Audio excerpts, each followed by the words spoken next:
আপনি কি বিশ্বাস করতে পারবেন যে ইউএস এয়ারফোর্সের সবচেয়ে হেভি ডিউটি বোম্বার এয়ারক্রাফট শুধুমাত্র এক ফোঁটা পানির কারণে ক্র্যাশ করে গিয়েছিল?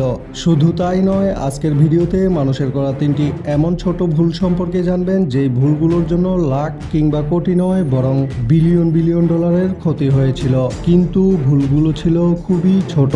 লাস্টের ভুলটা জেনে আপনি নিজেই আফসোস করতে থাকবেন। হ্যালো বন্ধু, স্বাগতম আপনাকে মিচ্ছায়ের আরও একটি নতুন এপিসোডে।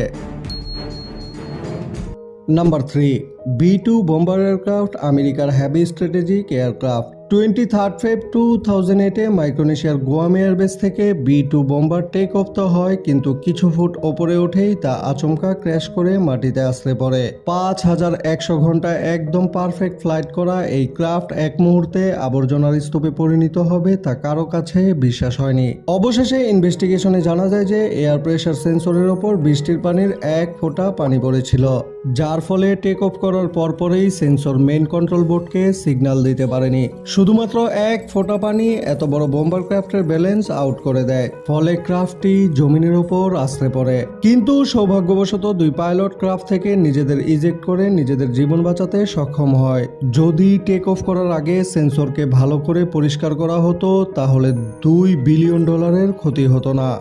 নাম্বার 2, 13 জানুয়ারি 2012-এ কোস্টা কনকর্ডিয়া নামের এক ইটালিয়ান শিপ ইটালি শহর থেকে রওনা হয়। এই শিপ এক সপ্তাহের জন্য ভূমধ্যসাগরে এক ক্রুজের জন্য বেরিয়েছিল। এই শিপে টোটাল 3200 প্যাসেঞ্জার্স এবং 1000 ক্রু মেম্বার ছিল। ক্রুজের কিছু ঘন্টা পরেই একটি ভুল পদক্ষেপ বিশাল আকৃতির এই শিপটিকে ডুবিয়ে দিতে বাধ্য করে। প্যাসেঞ্জার্সদের যান বাঁচানোর জন্য রেস্কিউ অপারেশন তো করা হয়, কিন্তু তারপরও 32 প্যাসেঞ্জার্স মারা যায়। ইনভেস্টিগেশনে জানা যায় যে শিপের রুট আগে থেকেই প্ল্যান করা হয়েছিল, কিন্তু ক্যাপ্টেন ফ্রান্সিসকো সেটিনো একটি পয়েন্টে এসে শিপের ডাইরেকশন জিলিও আইল্যান্ডের দিকে ঘুরিয়ে দেয়, যেখানে সমুদ্রের ওপর অনেক বড় বড় পাথর ছিল।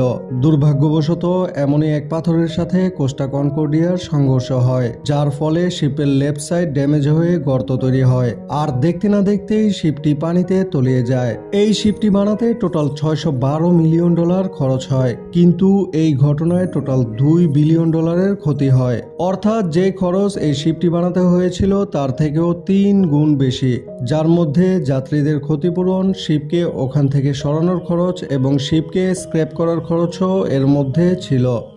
নাম্বার 1, আজকের দিনে অ্যাপেল কোম্পানির মাত্র 10% শেয়ারের দাম কত হবে তা আপনি ভালো করেই জানেন, কিন্তু এমন এক দুর্ভাগা ব্যক্তি আছে যে অ্যাপেল কোম্পানির তার নিজের 10% শেয়ার মাত্র $800 বেচে দিয়েছিল।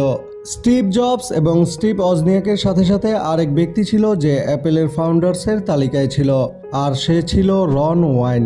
1976-এ রন ওয়াইন স্টিভ জবস এবং স্টিভ ওজনিয়াকের সাথে মিলে অ্যাপেল কোম্পানির প্রতিষ্ঠা করেন, যেখানে রন ওয়াইনের পরিশ্রমের কারণে তাকে 10% শেয়ার দেওয়া হয়। ওই সময় রন ওয়াইনের কিছু ঋণ ছিল, যেই কারণে সে $800 তার শেয়ার বেচে দিয়ে নিজের ঋণ পরিশোধ করেন।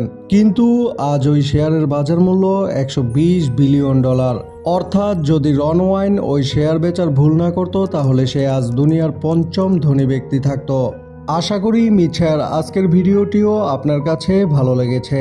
অনুগ্রহ করে লাইক, কমেন্ট, শেয়ার এবং সাবস্ক্রাইব করতে ভুলবেন না। দেখা হবে আগামী কোনো এপিসোডে। ধন্যবাদ।